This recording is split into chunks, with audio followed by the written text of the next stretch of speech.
Hello and welcome everybody to the Film Music House here at Sundance 2021.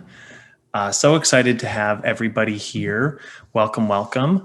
This is our next keynote speaker who we've been doing a series of keynotes here at Sundance that all focus on composers who have had outstanding films screen at the festival. And the person that is about to join me is no stranger to Sundance. In fact, she is probably one of the most people I associate Sundance with. Please join me, Miriam Cutler.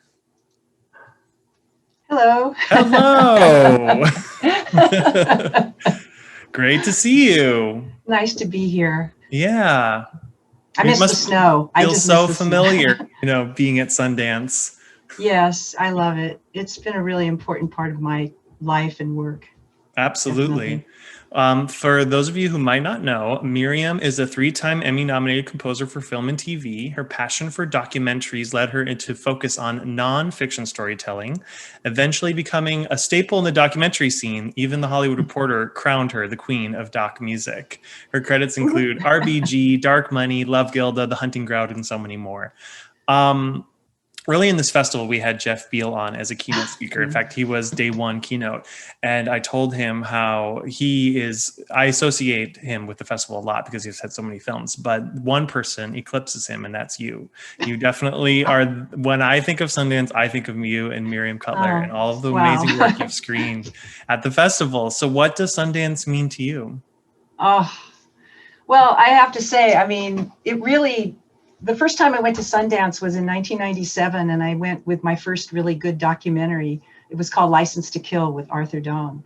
I had no idea that this community, this international community of filmmakers existed, not for someone that not in a way that I could have access to and be part of. And so when I arrived, I knew nothing about it. And the film was very successful. It won 2 awards, and he took me around. I met so many people that have become my very closest friends, and many of them my collaborators. And I think for me, what Sundance really means is community. Yeah. Who have you met at Sundance? Oh my God. Well, of course, Arthur and Kate Amend and Lisa Lehman. And I've met every single filmmaker that comes to Sundance. I've met most of the doc people. I haven't really circulated in the fiction area because I've at least in the early years for sure, the documentaries were so much stronger than the independent features.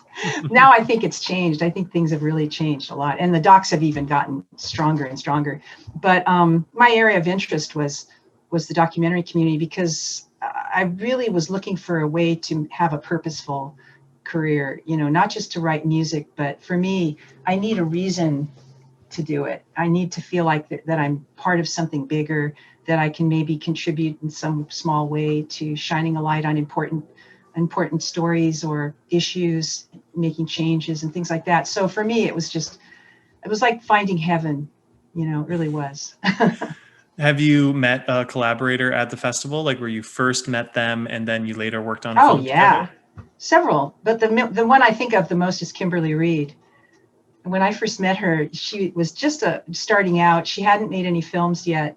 And we met at one of my favorite things to do at Sundance is to attend the panels, because that's where you really get a chance to interact and learn more about the behind the scenes aspects, And I remember Kim came and sat down next to me at one of those panels, and we just started talking, and then we really bonded. And over the years, I'd see her there every year. And then pretty soon we started becoming actually friends. And when she'd be in LA, she'd stay here. And then she made, Prodigal Sons, it wasn't a Sundance film, but it really put her on the map.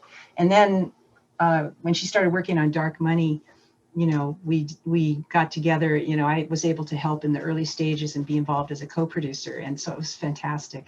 And it did end up screening at Sundance, which was quite exciting.